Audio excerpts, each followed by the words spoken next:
Eastern State Penitentiary in Philadelphia was considered one of the most formidable prisons in America during the 1920s. Its stone walls, high security, and strict routines were designed to break the spirit of even the most hardened criminals. When Al Capone arrived in 1929, he was used to commanding fear and respect on the streets of Chicago.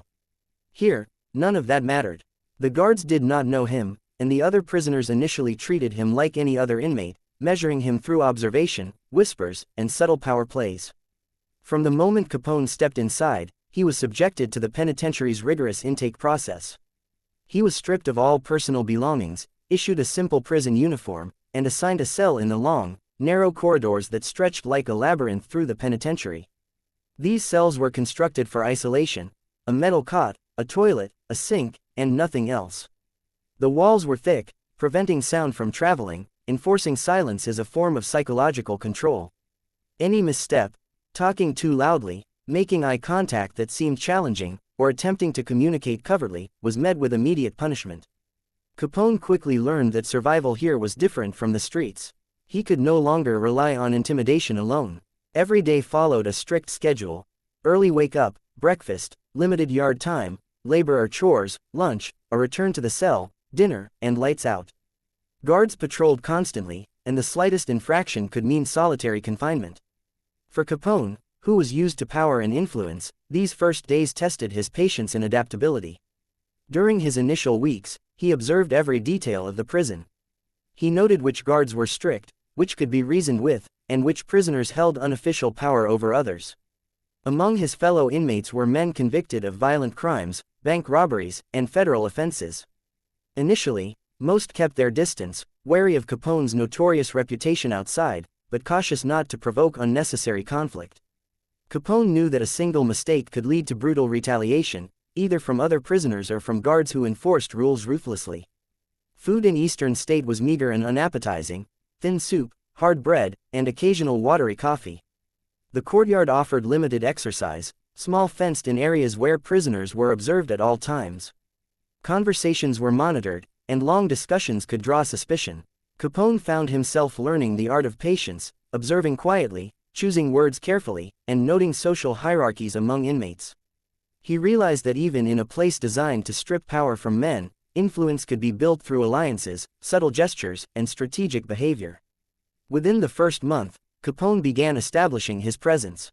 He did not boast or attempt to dominate violently, but he interacted strategically, helping some prisoners with minor tasks, quietly asserting fairness, and ensuring that those around him recognized his intelligence and attention to detail. Even hardened criminals began to respect his calm demeanor and calculated approach. The isolation, however, took a toll. Capone was accustomed to the constant movement and chaos of Chicago, surrounded by allies and fearful rivals. Here, hours stretched endlessly in solitary reflection. He read the patterns of guards, memorized routines, and mentally mapped potential allies and threats. He recognized that this environment required mental resilience as much as physical strength. The prison, meant to crush spirits, instead became a place where Capone refined his patience, strategic thinking, and ability to adapt. As weeks passed, minor incidents tested him. Conflicts over chores, disputes in the yard, and tense interactions at meals could have escalated to violence. Capone carefully navigated these situations. A subtle gesture, a calm word, or offering assistance without appearing weak allowed him to maintain respect and avoid unnecessary confrontation. Prisoners began to quietly acknowledge him as a man of influence, someone whose observation, strategy, and self-control could not be underestimated. By the end of his first 2 months, Capone had effectively mapped the social dynamics of Eastern State Penitentiary. He had identified who was loyal, who was dangerous, and who could be leveraged to his advantage. The once feared gangster of Chicago was now a student of patience, endurance, and subtle power. He learned that the walls of stone and strict routines could be navigated not by force alone, but by intelligence, caution, and strategic interactions. As Al Capone settled into the rigid structure of Eastern State Penitentiary, the initial novelty of confinement faded, replaced by the stark reality of daily life under constant surveillance. Every action, every glance, and every interaction carried weight. Capone, who had thrived in the chaos of Chicago's streets, quickly understood that the dynamics of power inside a prison were subtle, psychological, and often invisible to the untrained eye. The prison housed men convicted of violent offenses, federal crimes, and organized criminal activity. Among these were individuals who had already carved out influence within the penitentiary. These prisoners controlled small territories, the yard, the dining hall, and even certain corridors, through intimidation, alliances, and threats. Capone observed quietly, noting patterns of dominance, gestures that signaled respect, and subtle rivalries that could erupt into violence. He recognized that the same principles he had applied on the streets, strategy, timing, and perception, were equally vital inside these walls.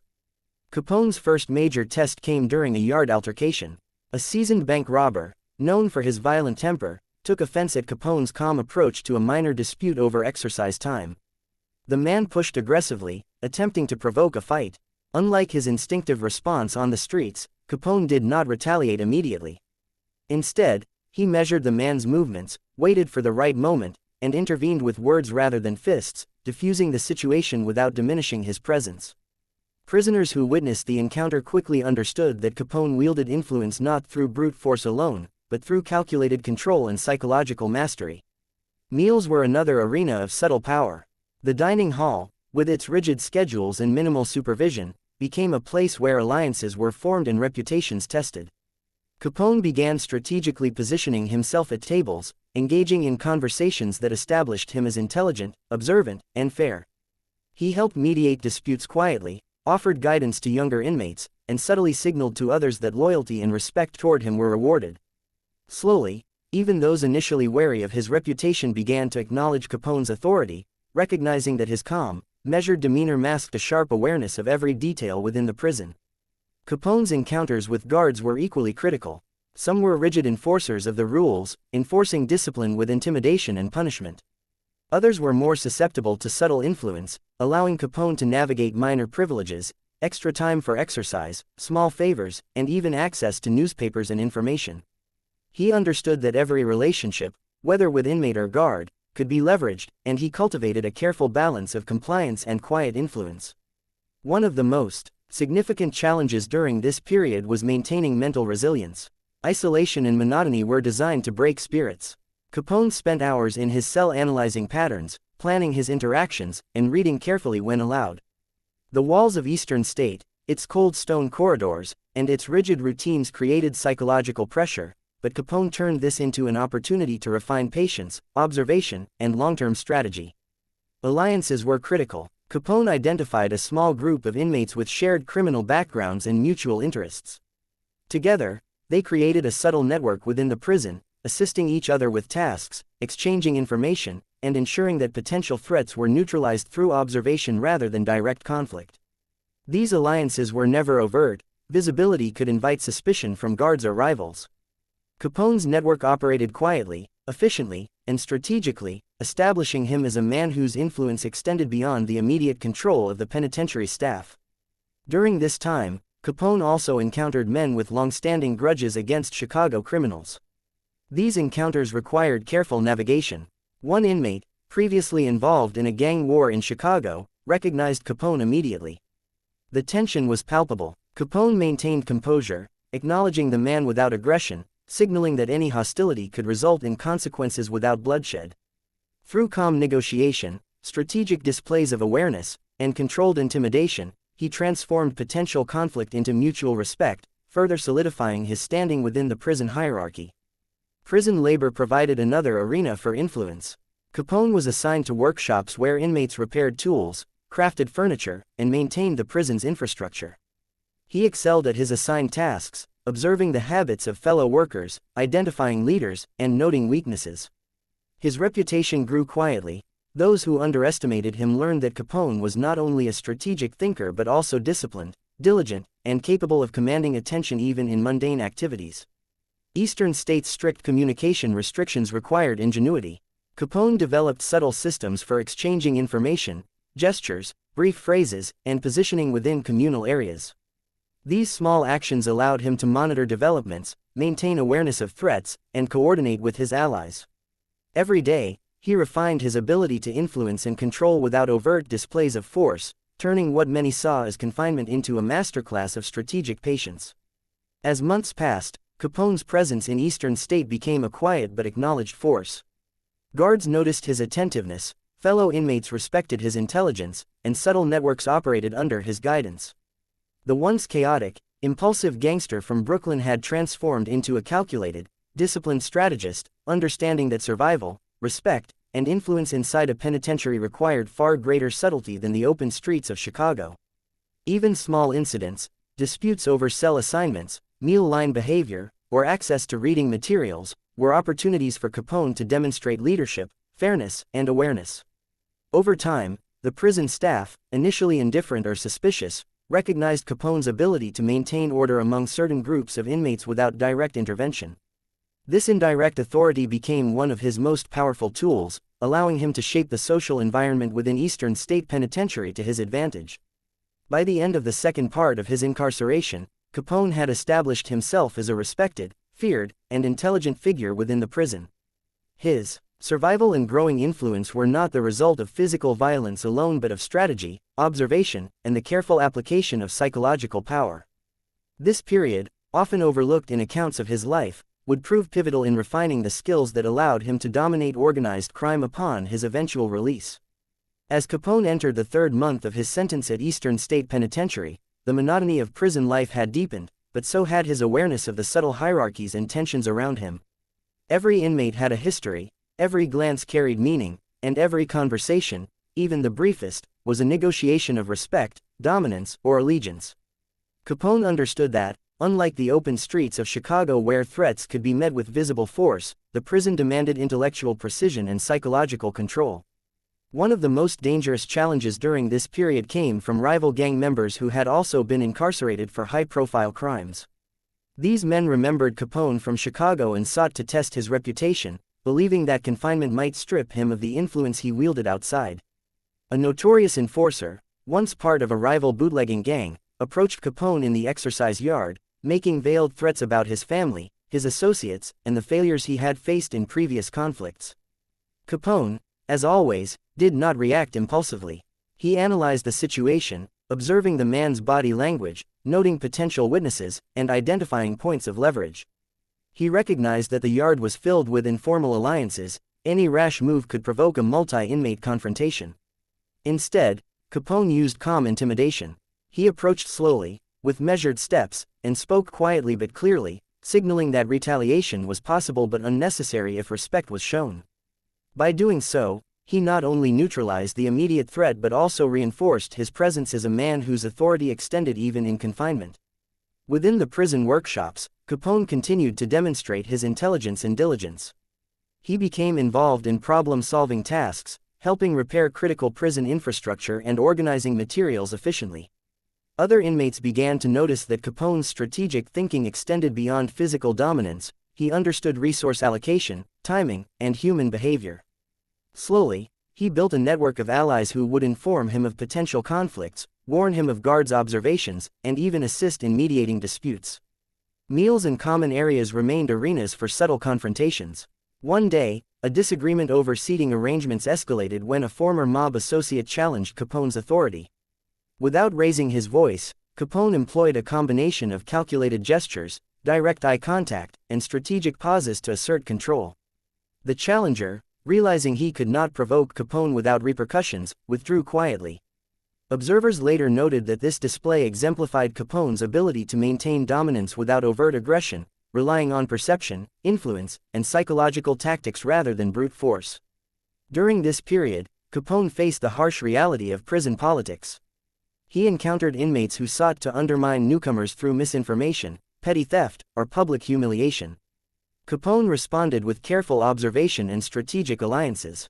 He identified key influencers, prisoners whose respect commanded the attention of others, and ensured that these individuals recognized his intelligence, fairness, and ability to control conflict. Over time, Capone's network operated almost invisibly, shaping the social hierarchy of the prison without creating open confrontations.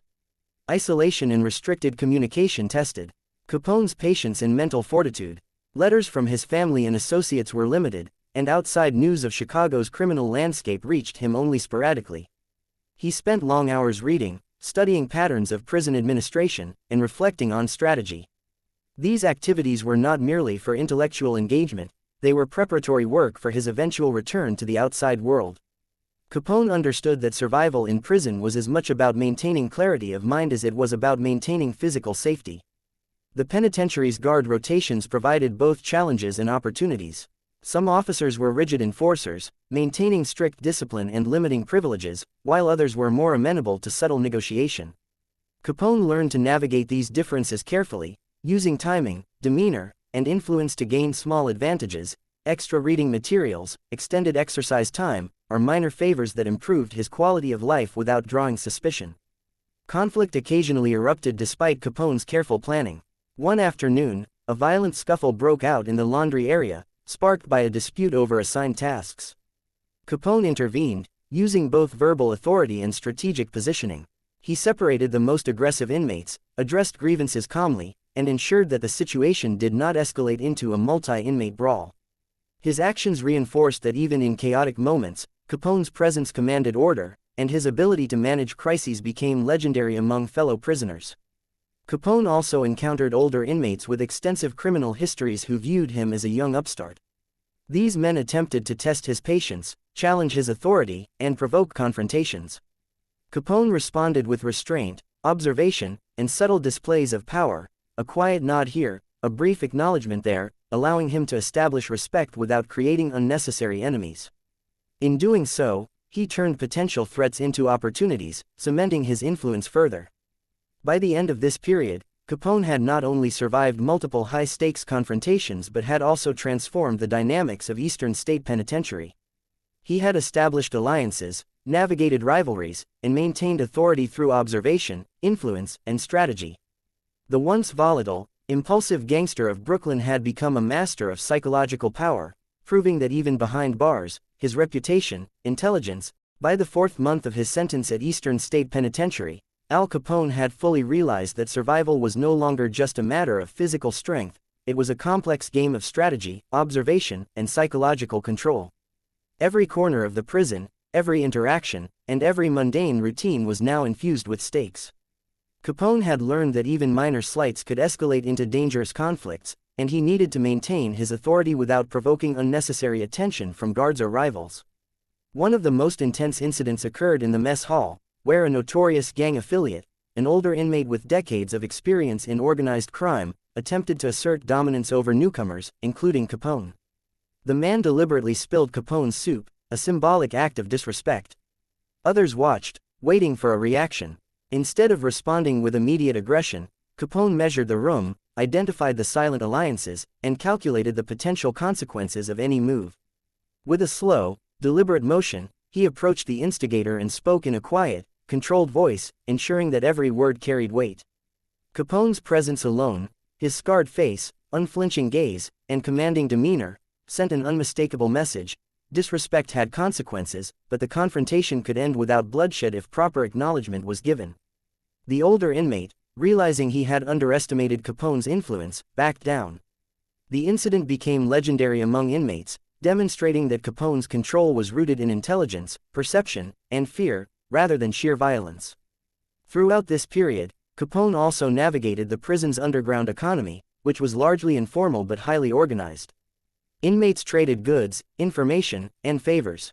Capone leveraged his reputation from Chicago to establish strategic networks, ensuring he had allies in critical areas of the prison, the workshops, the exercise yard, and even among guards who could be subtly influenced.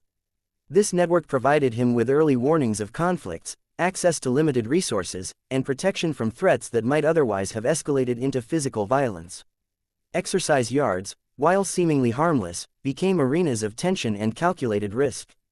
Capone often observed groups of rival gang members from a distance, analyzing body language, alliances, and potential flashpoints.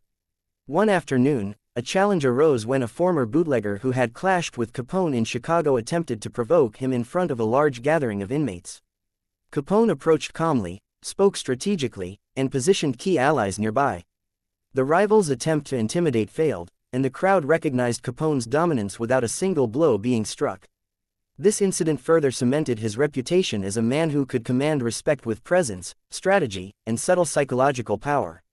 During his time in the workshops, Capone's meticulous attention to detail drew attention not only from inmates but also from prison officials, who saw him as unusually disciplined. Capone was careful, However, never to draw excessive notice from authorities, maintaining a balance between visibility and discretion. He realized that prison survival required both influence over inmates and strategic compliance with the rules, allowing him to avoid unnecessary punishments while still maintaining control in the social hierarchy. One of the most psychologically taxing challenges for Capone was isolation from the outside world. News from Chicago reached him irregularly, and rumors often distorted events.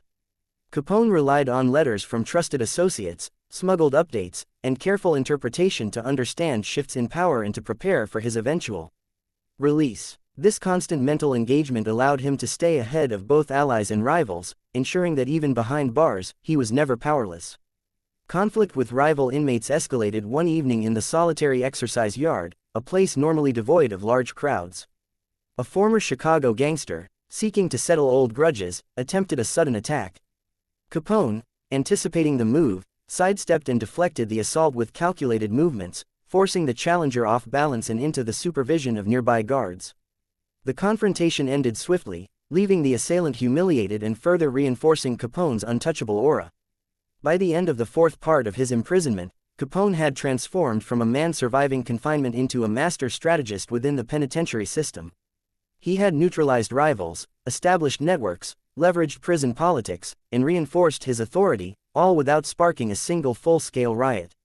Every day became a lesson in observation, patience, and calculated influence. Inmates whispered his name with both fear and respect, while guards noted his unusual ability to maintain calm in even the most volatile situations. This period of Eastern State Penitentiary revealed a different side of Capone, far removed from the headlines of Chicago's streets. Here, the battles were fought not with guns and bombs but with intellect, perception, and subtlety, demonstrating that even the most feared gangster could be shaped by circumstances, and that true power often lies in the mind as much as in muscle. After serving nearly 9 months at Eastern State Penitentiary, Al Capone's release was more than just a return to freedom, it was the beginning of a calculated resurgence. Unlike the chaotic streets of Chicago he once ruled without constraint, Capone now carried the lessons of confinement, patience, observation, and the understanding that true dominance required strategy beyond brute force. His time behind bars had sharpened his mind, solidified alliances, and highlighted the vulnerabilities of both rivals and the law. Upon stepping outside the prison walls, Capone was greeted by the cold air of Philadelphia, but even that chill was nothing compared to the storm waiting in Chicago. Rumors had already spread, some exaggerated, some fabricated, about his supposed weakness, the loss of influence, and the potential collapse of his empire. Capone knew that perception mattered as much as reality. If the streets believed he had lost control, his rivals would strike immediately. With this in mind, every step he took after release was carefully planned, symbolic, and deliberate. He immediately reconnected with his most loyal allies from the Chicago outfit, assessing their positions, loyalty, and readiness. Meetings were held in shadowed rooms, behind closed doors, where plans were drawn to reassert control over bootlegging routes, gambling operations, and enforcement squads. Capone was methodical, ensuring that every move sent a message. The kingpin was not only back but stronger, smarter, and more calculating than ever. The first public demonstration of his restored authority occurred at a discreet gathering at a safe house. Capone walked into a room filled with key figures from rival gangs, trusted lieutenants, and influential city operators. No words were wasted, his mere presence commanded attention. Allies knew to act, rivals knew to tread carefully, and anyone who doubted his influence received a quiet but unmistakable warning. Capone's return was not celebrated with gunfire but with subtle displays of control, influence, and psychological mastery, a reminder that fear and respect could coexist without a single bullet being fired. Capone also faced strategic challenges. Some territories had been contested, allies had switched loyalties, and federal authorities were watching more closely than ever. Utilizing intelligence gathered during his imprisonment, Capone planned coordinated operations that neutralized threats, reinstated key personnel, and ensured that bootlegging profits resumed without interruption. He became a master of timing, knowing when to strike publicly and when to operate in the shadows. One of the most dangerous encounters occurred when a former associate, emboldened by Capone's absence, attempted to claim a lucrative route for himself. Instead of immediate violence, Capone orchestrated a series of carefully timed negotiations, backed by a subtle show of force, demonstrating that resistance was both futile and unwise. Within days, the challenger had either realigned with the outfit or disappeared from the streets entirely. Capone's genius lay in turning potential conflicts into demonstrations of power, consolidating his control without igniting unnecessary bloodshed that might attract federal scrutiny. During this period, Capone also managed media narratives, a skill rarely acknowledged. Reports in local newspapers were subtly influenced to emphasize his respect for order and business acumen while downplaying the violence he orchestrated from behind the scenes. Capone understood that the public perception of invincibility and discipline would reinforce his authority among both allies and enemies. By the time he had fully re-established himself in Chicago, Capone's empire was not only intact but strategically stronger than before. Every bootlegging corridor, gambling den, and enforcement unit operated under tight control, disciplined execution, and unwavering loyalty. Former rivals either adapted to the new order or vanished into obscurity. Capone's reputation, already legendary, became near mythical, a combination of intelligence, patience, and calculated intimidation. Capone's post-prison resurgence illustrated a fundamental truth about power: it is not merely seized through violence, intimidation, or fear, it is maintained through strategy, influence, alliances, and perception. His ability to emerge from Eastern State Penitentiary and immediately reassert authority showcased a level of mastery rarely seen in the criminal underworld, cementing his status as one of the most formidable gangsters in American history. The saga of Al Capone's incarceration and comeback also served as a lesson to the entire criminal ecosystem. The streets may change, law enforcement may act, and rivalries may shift, but true power adapts, evolves, and reasserts itself with precision. By the end of this chapter, Capone was no longer just a man of the streets, he was a symbol of strategic genius, psychological dominance, and the relentless pursuit of control.